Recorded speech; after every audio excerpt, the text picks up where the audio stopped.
Assalamualaikum warahmatullahi wabarakatuh. Wilujeng enjing sadayana tupangkeun abdi Jahraulia ti kelas 11-7 nomor absen 35. Dina kesempatan ieu abdi bade nyangking warta anu penting ngeunaan kajadian tanah longsor di Nagreg, Kabupaten Bandung anu lumangsung tanggal 18 Mei 2025. Mugi warta ieu janten perhatian sareng manfaat kanggo urang sadayana.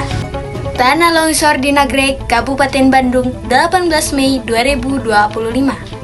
Bencana tanah longsor lumangsung di daerah Nagreg, Kabupaten Bandung, dina peuting Minggu, tanggal 18 Mei 2025.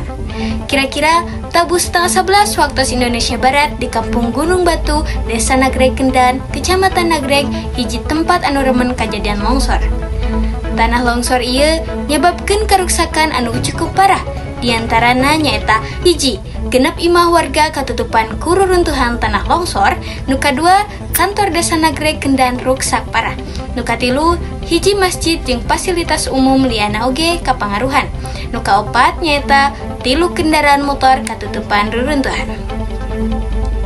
Jumlah warga anu kapangaruhan aya 17 kepala keluarga atawa 68 jiwa anu kudu ngungsi ke tempat aman.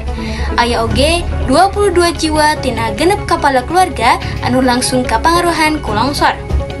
Aya 3 warga anu katutupan reruntuhan tanah longsor, 2 diantarana bisa diselamatkeun kalayan teu parah. Hiji deui ngalaman luka hampang sarta geus meunang pangobatan di Rumah Sakit Cikopo, Cicalengka. Numutkeun Badan Geologi longsor kajadian lantaran sababaraha faktor.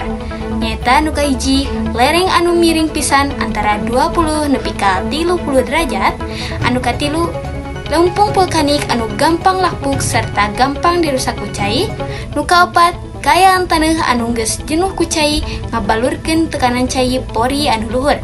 Nu terakhir nyata hujan anu terus-terusan turun samemeh kajadian longsor. Badan Geologi oge ngingetan supaya warga tetap waspada sabab bisa wae aya longsor deui lamun hujan turun deras deui. Warga disarankeun marhatikeun lamun muncul retakan kawas tapal kuda di lereng. Aya oge usaha pangaturan jeung relokasi. Bupati Bandung Dadang Supriyatna geus langsung mariksa tempat kajadian longsor isuk Senin tanggal 18 Mei.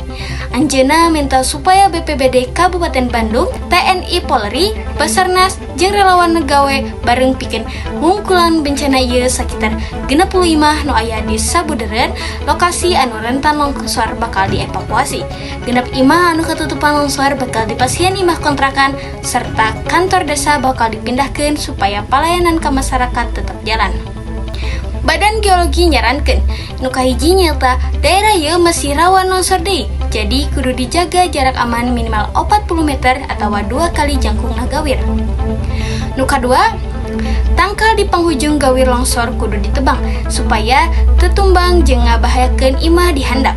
Nu katilu, pola tatanen di bukit kudu make tutuwuhan anu akarna jero lain tatanen jagong atawa sejenna anu gampang nyebabkeun longsor. Nu katilu, warga disarankeun pikeun salawasna nurut kana arahan ti pamarentah desa jeung BPBD satempat. Pamarentah Kabupaten Bandung terus usaha ngabantu jeung ngalaksanakeun pemulihan sanggeus bencana pikeun ngajaga keselamatan jeung kahirupan warga anu katepa. Mugia warta ieu mangfaat pikeun warga supaya leuwih waspada jeung siap ngadepan potensi bencana anu sarupa di bangsa nu bakal datang.